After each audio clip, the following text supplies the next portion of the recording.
guys. Hello, everybody. This is me, Mr. Spade, back on the page. And, seems like it's been a good week, hasn't it? It's been a few days since I've been back up live, but here we go, guys. We're back up. And thank you so much for all of your nice comments for the past, the past couple of weeks. We've had a lot of great engagement on the channel, and I really appreciate it, especially the support from guys giving us all that information. And honestly speaking, thank you for sticking around, and I'm really happy to have you here. Now, with all of that sweet talk out of the way, let's get into what today's video is going to be about.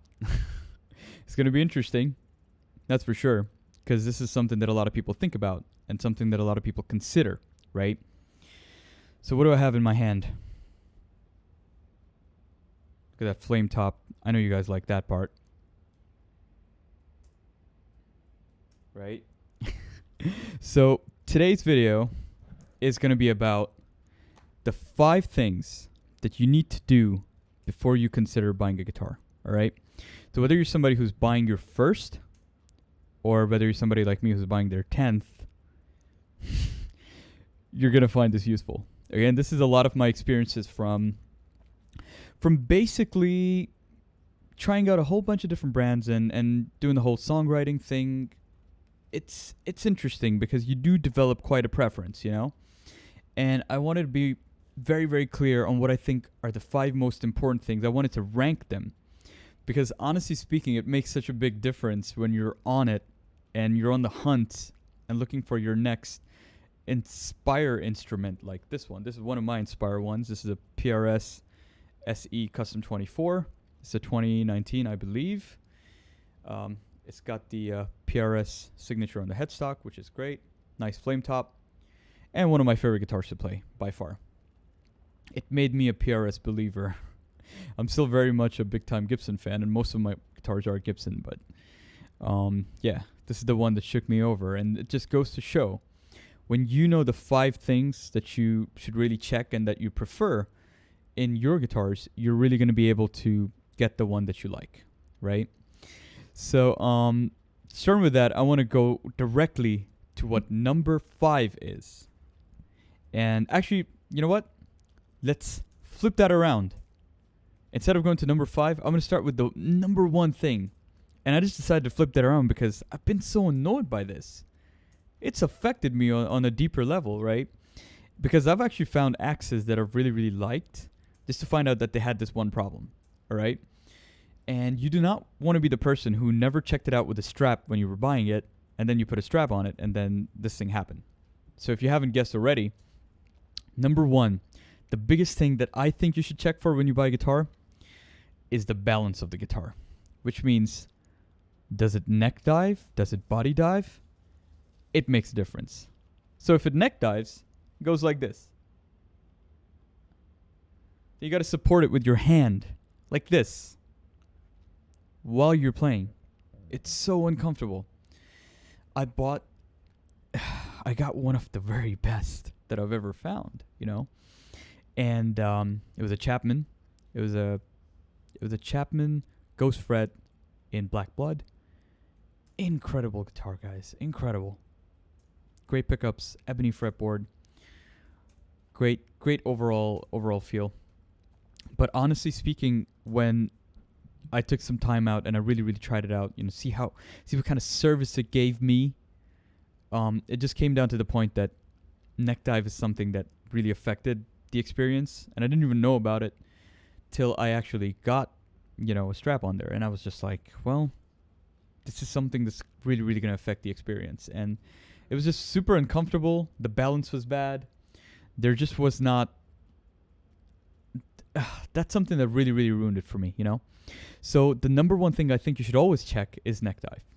At least from my perspective, because it's something that can really ruin it. And a little bit of neck dive is not too bad, because you can fix that. But there are some that neck dive a lot. I'm talking about dense, thick necks. And, you know, the bodies are like very thin, you know, very light woods. And that's the kind of thing that can really affect things. So number one for me would be neck dive. A lot of guitars are guilty of this. One that I can think of right now, and I have it up on the screen as I'm going to zoom in here, is an SG. The SG is known to neck dive a lot.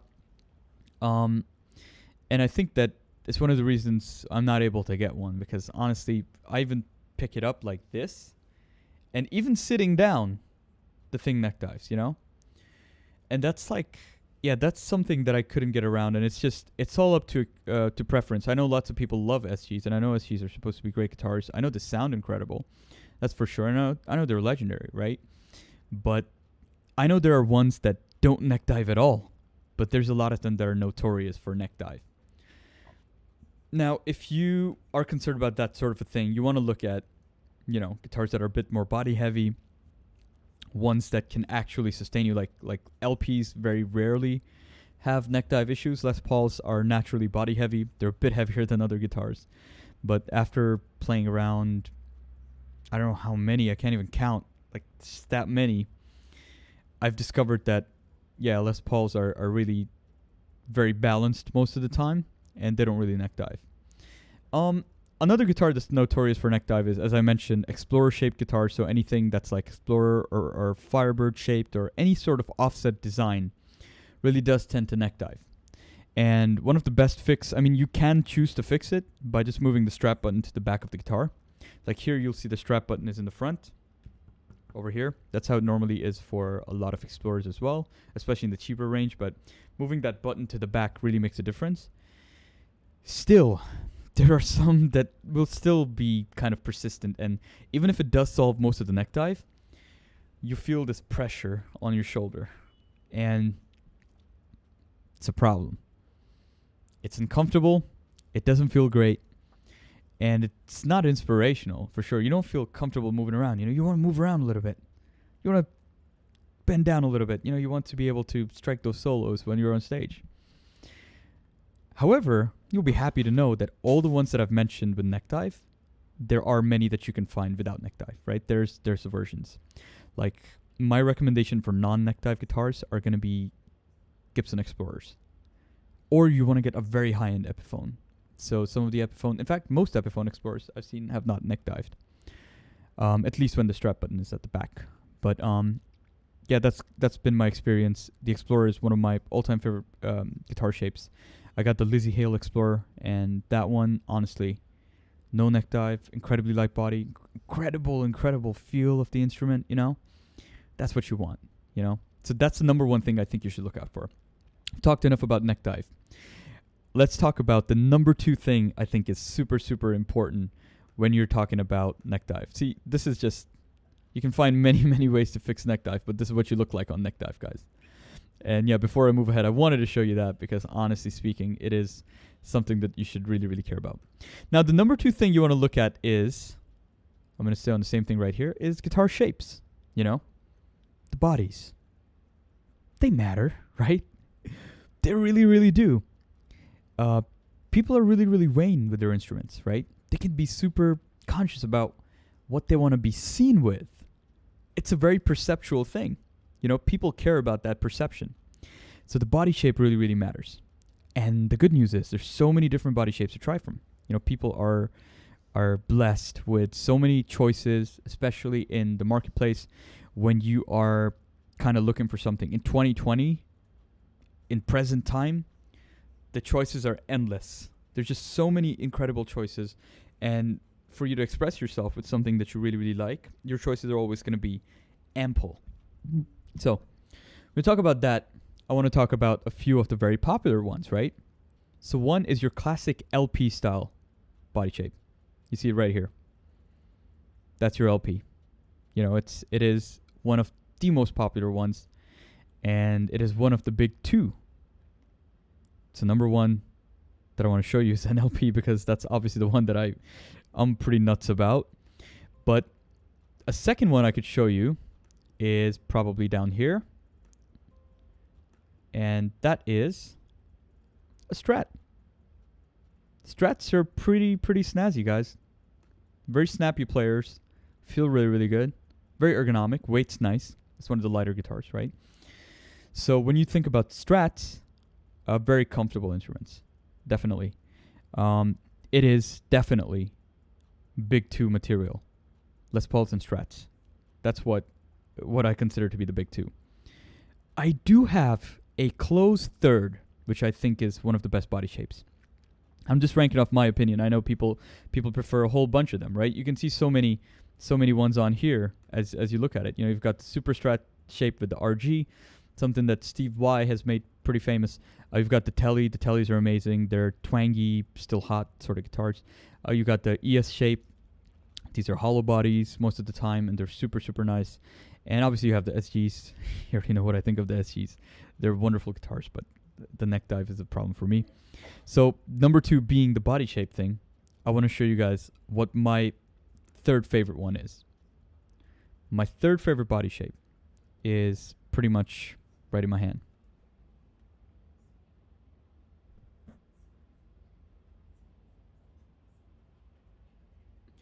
So that is the Custom 24 body shape. And I think that is very much a modern classic. And it kind of combines the best of the two. You know, you have kind of like the ergonomics of a Strat. And from a technical standpoint, you have, like a belly cut. And you have all these nice things that the Strat does afford to you. These aren't, I don't think they're major things that are going to matter to LP players or to Strat players regardless. But it does kind of take both of the best.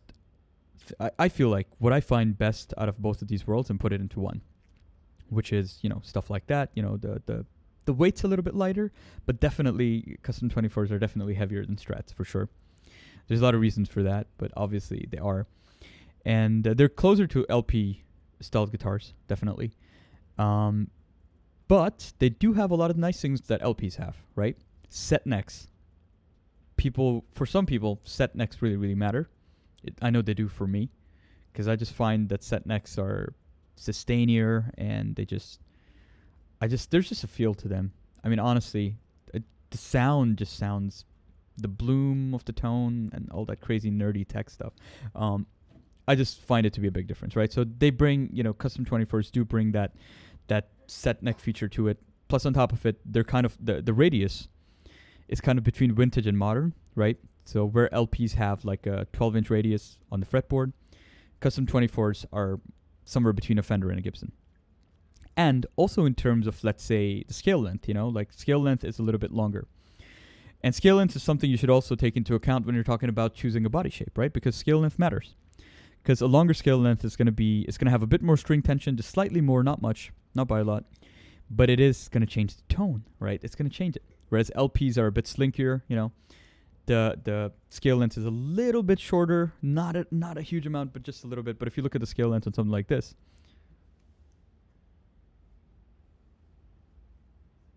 look at that headstock and those pretty bird inlays, right? These are all things that matter. Body shapes, the appearance, the scale length, the weight. These are things that matter to people when they're buying, right? So these are all things that a body shape actually does influence. So when you want to think about the influence of those things, really you want to take it into account. So we looked at that, and there's a lot to talk about there, but I want to move on to number 3, because I know that people look at so many different things when they want to buy one, Number 3, and this is something that's similar to a body shape, but super, super important, especially to me, is, let me just find a good example here. Here we go. So these are neck shapes. The shape of the neck is so important. They can completely change the way it feels. And as somebody who does longer sessions, as in I'll do like a session for like an hour and a half, something like that, the neck shape really matters. You don't feel it in the start. You're not going to feel it for 10 minutes, not 15 minutes. But after that is when it really starts to kick in. You really start to feel that. And if you don't want to cramp your hand, you don't want a neck that's too big for you or too small for you. Because if a neck is too small for you, you're going to cramp your hand, not enough leverage. And that happens. It's a very common thing. It's a very, very common thing. And it's something that you should look out for. And I think that, I'd even dare to say that I should have probably placed this at number 2, because it really does change the way it feels. And I'm still going to go with body shape at number 2, because, people really care about that kind of thing. But neck shape should be really up at the top somewhere. So I'm going to take it in the top 3. And for me, I've always found that slimmer necks are better. But the profile really matters as well. So you don't want, at least I don't want something with a lot of shoulder, because my playstyle is not like that. It depends on your playstyle. If you're somebody who plays a lot more vintage kind of a stuff, very chordal playing, lots of chords, and you want to bring your thumb around the neck like this, right, like this, then maybe you want a fatter neck. But if you're somebody who's more like alternative, you're more into the early to late 90s, early to late 2000s sort of a thing where you're playing a lot of power chords and stuff like that, yeah, you're gonna want like a thinner neck with less shoulder, so that you have that leverage. You want to have that leverage to be able to really press down on the strings, and especially because you do a lot of movement. You're moving from here to here to here, like all the way up and down, and that kind of thing really matters. Honestly speaking, you can get used to a lot of different kinds of necks, but if a neck is too big for you, it's very hard to get used to it. So you want to watch that out. Thickness and how thin it is really, really matters. Especially if you're looking at doing a session for longer, it can really make a huge difference. So many different types of shapes though, like there's so many choices. Like when you look over here, I'm going to tell you what my sort of favorite shapes are. You know what? These are all different shapes. I don't mind a nice slim taper sort of a neck. The 60s slim taper is my favorite of all time. The wide thin is a big favorite as well. It's one of my favorites, but I do not like the chunky ones. The chunky are just huge. Look at this baseball bat. I had something like this once. Impossible. It's impossible to use that for a long period of time, at least for me, right? Everybody has different experiences, different ideas. The one that I least like is asymmetrical. I didn't like this one at all. It was really hard to get used to. Really, really hard. I tried it out for a while, and honestly speaking, if you're looking at it from a technical point of view, it's just if you're somebody who's used to consistent feeling necks, these are very inconsistent feeling because you're moving about constantly. It's just you're always adjusting. There's a bit of slip because it is asymmetrical, so you're gonna slip, and that slip makes it really, really hard to use for some people. I understand some people love it. I've heard people really say good things about it. So my guess is better to try it out before you go for that. So I think that's a very, very fitting number 3, guys. I think that it's one of the best ones that you can look at. Here's some Fender ones. I'm not a big fan of Fender necks, but I do like their Modern C. Their Modern C is pretty good. I like the U-shape. The U-shape is something that ESP uses a lot. One of the best shapes I've tried as well. And the D-shape, which is something that Gibson does, but I don't like the D-shapes when Gibson does them too flat, because then you don't get enough leverage. They're just too thin. But then I do like their slim taper 50s and 60s profiles. 50s less so. I think the 59 profile is the maximum I can handle. But 60s are pretty much the very best. And that's where it matters. All right. So now we've been through 1, 2, and 3. Number 1 for me was neck dive. It's a problem. You need to check that out. Number 2 for me was the body shape. It is a problem because obviously if you don't find yourself thinking, hey, this is going to look really, really good, you're not going to want to go for it. Number 3 on that list is going to be your neck shape. Like I said, very, very important. And what is number 4 going to be? You ask yourself. Now this is something that's really important. Okay, let's see if I can find this out. Number 4 on the list, by far, has to be, where am I going to land? Right here. The weight of the guitar. The weight matters. Okay, it does. And that's not to say that some are heavy, some are light. Definitely some are heavier, but in general, I think even the heaviest guitars are not that heavy. You can use them, but how long can you use them for is the big question, right? So this is where things get interesting. Okay, I've had quite a few experiences related to this, and it is my opinion that the weight is something that really matters. Definitely, it's not a top 3 matter kind of a thing. It is a number 4 priority for me.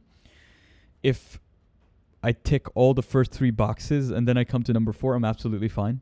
It's not the biggest priority. But the weight matters. Because when you stand up or when you sit down, you do feel the weight. I'll tell you why. So if you have one that's really, really heavy, it's going to dig into your thigh, okay?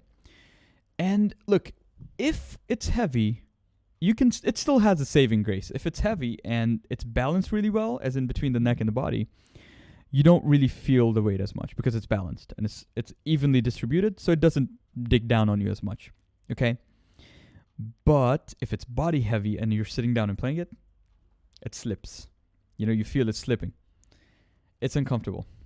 And it doesn't give you that, I'm comfortable and I want to keep going for a while and see where my hands are going to take me today, So that's very important to note. Very, very important to note, definitely. We talked about it sitting down. Let's talk about it standing up. If you're standing up, and we already talked about neck dive, which means that the neck is heavier, right? Neck heavy. So you'll feel that right here on your shoulder. It's a real problem. It's a real problem, at least for me. I know there's some people who manage to get by it. I know that there's ways to get by it as well, like if you use a very really thick strap, or let's say if you put a weight at the back end, maybe you can deal with it. But it is, yeah. If it's super neck heavy, you're not gonna like it. So that's part of the weight. But if it's just really, really heavy, like I've seen like boutique ones that are like 13 pounds, and like pawn shops and crazy places. And if it's that heavy, oh boy, that's crazy. Like it's not gonna be comfortable standing up, because after the first 10, 20, 30 minutes, you're gonna start to feel it. You can get used to it. I know there's a lot of people who get used to that kind of a thing, and that compensated with the strap. Plus, on top of it, you'll use the right stances and stuff. But, the fact that you have to make compromises to the way that you move or to the way that you conduct yourself can really tell you a lot about freedom. And this is where the fact that, modern ones have so much weight relief and have chambering and have all these like crazy techniques to make it lighter but still maintain the tone is awesome. And I really, really believe in that. Look, even if it's a full solid body, it doesn't mean that it's going to be heavy. Okay, there's a lot of great solid body guitars that are not heavy. It has a lot to do with the right woods that you need to use. Some woods are just way, way lighter. But if it's something like a more LP style guitar or like more of a purist thing, you're going to have mahogany. You're going to have maple. Maple's not heavy, but mahogany is, right? And you do it because it has a sound to it. But at the same time, you got to remember, sound might be great, but you need to watch out for that weight. So double check every time. Check on the weight. It's really important, in my opinion. It's worth checking for, even if you feel like it doesn't matter to you. It is worth checking for, because you know what? As you go and you start to feel it weighing you down, and you get that backache or that shoulder ache or whatever, you're not going to be as inspired to play. You're just going to want to set it down because it's bothering you. So I expect people are not going to like this opinion as much, but it's a very, very true thing to me, and I think some of you people will agree with me. Now, number 5, and the last thing that you really, really want to look at is it brand? No, it's not brand, but it is worth looking at brands, right? People do have favorites, and I can pick mine right now. I have Gibson PRS, Epiphone, love Epiphone. God, recently, oh my God, really, really love them. ESPs, not a fan of this one at all. Big problem. Curious about this one. Gretsch seems to be something I might explore. Fan of this, but not a crazy big fan. So a lot of great ones, right? A lot of great ones here. But that's not the thing that you want to look at number 5. The last thing to look at before you do get yourself one, you want to look at pickups with a popped P, right? Pickups are super important, because I'll tell you what, they're so variable, and they can even differ. Even if it's the same pickup but in a different tar body, they're gonna differ. They sound different. They actually do. And this is where I gotta say, it is worth it to look at the pickups and make your choice based on that. Because you know what?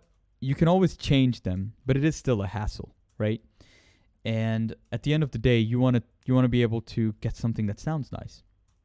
If you want to refer to my 5 best pickups video, I've got that. You can get it on my channel. But I do want to bring it up and want to talk to you guys about different types of pickups really, really fast. Okay, so you want to understand how it changes your tone and what can make your experience better or worse.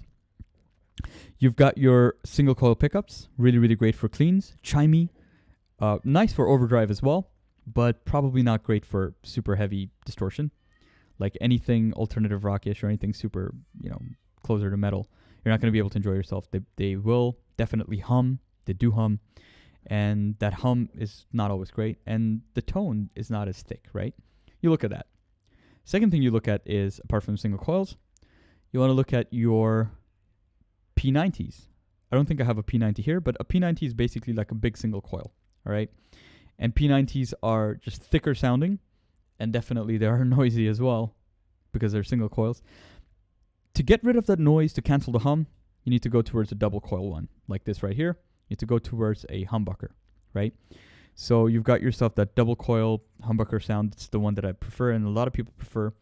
Great for all around, music, like especially if you're looking at different genres, ranging from heavy to soft. You're going to be able to have a good time with humbuckers, right? When you look at that, you want to think about passive versus active humbuckers. Active are more metal related, so you are going to be able to get a very tight definition sound out of them, but they're not as warm. They don't have as much character. Sometimes it can be a bit ice picky. Depends on which ones you get. I know some EMGs are incredible, and I know they sound incredible clean as well. So definitely, I don't have the most experience there, but I have heard them many, many times in person, and I've felt them out. I've played them as well. Then you have the passive ones. The passive ones have Alnico magnets in them, or they can even be ceramic, but point being, they're passive. They're not really powered by anything. And the magnet is doing all the work. And these are my favorite kinds, Now that you know about passive versus active, you want to think about the output. So you have ones that are normal output, which are, not low, but they're pretty good for everything. The moderate output, a great shout out would probably be to the Seymour Duncan Jb. That's a moderate output pickup. It's super strong, and it will not, it will not lose a lot of its character. The higher output you go, you're still going to have character, but you have less character, but you do have more of a heavier sound, easier overdrive. They do distort easier as well, and they're sharper. They're just a lot sharper, and this is very optimal for metal. And there's a lot of great ones there. Again, shout out to another pickup by Seymour. You want to think about the Nazgul Sentient sort of a set. Those are great. And it depends on your taste, really, but this should be the last thing you look at, because you can always just replace them. It is a hassle to replace them, especially with covers, and they don't always sound the same. But they're worth looking at for sure, and it really, really helps. I've made my picks many a time based on pickups, because I know the ones that I really, really like, and I know the ones that I prefer that are actually going to inspire me, right? Last thing you want to look at is probably vintage versus modern. Many people prefer modern ones. Many people prefer vintage ones. Depends on what you're into, really. So, guys, that's about it. Those were the 5 things that I wanted to bring up, and I hope you did have a good time checking out this video. Thank you again for all the support on the channel. I do appreciate it, and if you're coming by for the first time in a while, do drop me a sub. Do like the video. I do appreciate it, and thank you so much. I'll see you next time.